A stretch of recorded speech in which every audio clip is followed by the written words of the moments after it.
On pense souvent que le fait de faire une diète, c'est se couper de toute vie sociale. Et du coup, lorsque on a des enfants, un boulot prenant et des activités, que ce n'est pas possible. Mais laissez-moi vous dire que c'est faux et je vais vous le démontrer maintenant. Ok, avant toute chose, n'hésitez pas à vous abonner, à liker, à commenter comme d'habitude. Sinon, Adèle vous retrouvera, même en Australie, et elle vous frappera. Elle est violente. Je suis désolé, je ne peux rien faire, je suis trop faible. Action, let's go. I'm more than a man, I'm a monster. Somebody call a pastor, doctor. I got a 6 for imposters. So now I'm coming for the whole roster. It's not a game, why you play? Déjà, la première chose à saisir, c'est que diète, c'est un mot très large. Parce que c'est le diminutif de diététique. Et en fait, diète, ça veut dire pour beaucoup ne plus rien manger et se restreindre énormément en termes d'aliments. Laissez-moi vous dire qu'en 2022, la diète, ce n'est plus ce que c'était en 1970 ou 1960 avec tout ce qu'il existe aujourd'hui en produits zéro, en produits light, en produits diététiques, etc., etc. Ça déjà, c'est le premier point.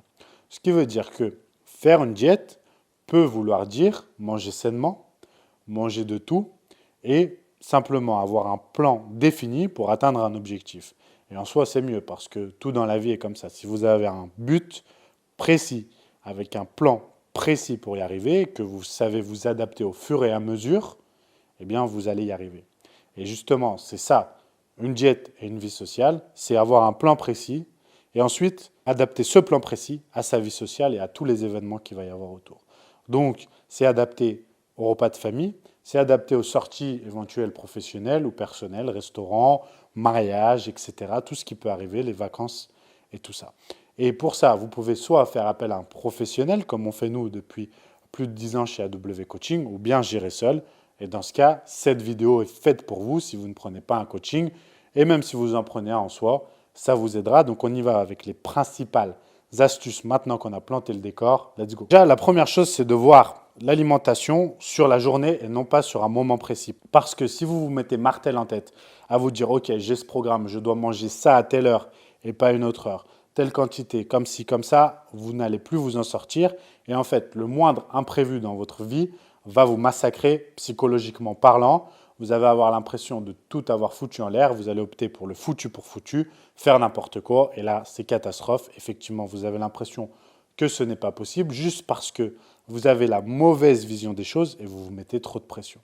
En réalité, déjà, il faut voir les jours les uns après les autres. Pensez à faire de son mieux le jour J, et non pas penser à demain, après-demain et encore moins à hier, faire de son mieux jour après jour avec les circonstances du jour. La première chose donc, c'est de voir l'alimentation sur 24 heures et votre total calorique, ce que vous devez manger, votre plan sur la journée. Comme ça, ça vous permet de vous adapter à tout ce qui va se passer. Si vous avez une sortie au restaurant, vous savez adapter. Si vous avez mangé plus de sucre ou plus de graisse lors de ce repas au restaurant, vous savez adapter sur le reste de la journée pour ne pas que ça devienne catastrophique et même que ça reste dans votre diète et que vous puissiez progresser. Et ceux que vous vouliez perdre du gras ou prendre du muscle, parce que pour prendre du muscle, il vous faut aussi une diète. Si vous mangez comme ça à main levée, que vous n'avez pas un plan précis, vous n'atteindrez jamais un objectif précis ou alors ce sera vraiment long. La deuxième chose, ça rejoint un petit peu la première, c'est de ne pas regretter ce que vous avez fait auparavant et de savoir être raisonnable, mesuré et s'adapter. Et là, c'est plutôt pour les imprévus, mais aussi les sorties, parce que qui dit vie sociale dit au final ce qui vous gêne, ce n'est pas vraiment l'organisation, parce que ça, on peut toujours trouver le temps, surtout aujourd'hui avec tous les produits qu'il y a à notre disponibilité, on peut toujours trouver le temps pour cuisiner et pour manger diététique en toutes circonstances, même sur le pouce, en achetant à la va-vite dans un supermarché quelque chose. Ce n'est pas le problème. Maintenant, le problème, c'est lorsque l'on est invité quelque part et qu'il n'y a qu'un seul plat et que c'est vraiment pas diététique, on va au restaurant, on n'a pas le choix, etc., etc., il y a un apéritif. Eh bien, dans ce cas, la première chose, c'est de faire appel à votre raison et de faire au mieux avec les éléments que vous avez. Si ce n'est vraiment pas diète, il ne faut jamais opter pour le foutu pour foutu, comme je le disais précédemment, et être responsable et intelligent sur les quantités. Il y a en fait une erreur à ne pas faire. Soit vous vous dites, c'est foutu, je me resserre 3-4 fois. Par exemple, c'est de la tartiflette absolument pas diète, vous vous resservez 3-4 fois. Soit, je ne vais rien manger, frustration. Et dans ce cas, vous êtes tellement frustré que vous allez soit craquer le soir quand vous êtes tout seul alors que c'est un moment où vous auriez pu suivre la diète, soit le lendemain ou le surlendemain parce que accumulation, trop c'est trop. Donc il faut savoir être raisonné. Lorsque vous avez un écart, lorsque vous avez un imprévu, eh bien, vous mangez à votre faim, la quantité juste ce qu'il faut pour limiter la casse, et ensuite vous reprenez votre diète parce que vous ne pouvez pas rattraper ce qui a été fait et ça ne sert à rien, encore une fois, de vous tracasser. Donc les imprévus, on gère au mieux, on évite les pièges ridicules comme aller piocher dans les cacahuètes ou boire de l'alcool alors qu'on n'en a pas forcément besoin lorsqu'on a un objectif. Après, si vous voulez boire en dehors, vous faites comme vous voulez et surtout on assume. On assume ce qu'on a fait parce qu'on est responsable de ses actes et comme ça, on se sent bien et on passe rapidement à autre chose plutôt que culpabiliser et dans ce cas, être simplement freiné par la culpabilité au lieu d'avancer et se battre vers son objectif. Ok, pour conclure, donc, je dirais que la base, c'est de ne surtout pas voir la diète comme quelque chose de trop restrictif, que poisson blanc, riz, légumes à la vapeur, surtout pas. Fuyez ce genre de régime.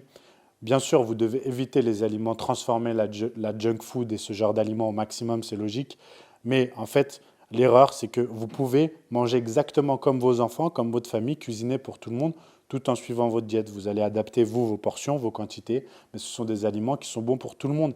Et comme ça, vous pouvez aller dans tous les fruits, tous les légumes, presque toutes les sources de glucides autres que celles qui sont transformées, toutes les sources de protéines autres que celles qui sont transformées ou frits, par exemple, et vous avez énormément de possibilités, énormément de recettes, à condition d'avoir de la volonté, d'être organisé, de cuisiner, bien sûr, et de savoir ce que l'on veut. Si vous voyez les choses de cette manière et que vous employez en plus les deux précédentes astuces dans les cas où la vie sociale prend le dessus sur l'objectif et la diète et vous avez besoin des deux en soi pour réussir, il n'y aura aucun problème à concilier diète et vie sociale. J'ai des enfants, j'ai une femme, j'ai une famille, des amis et je le fais depuis plus de 15 ans. Donc si j'y arrive, vous pouvez y arriver. Merci à tous, à plus, bye bye.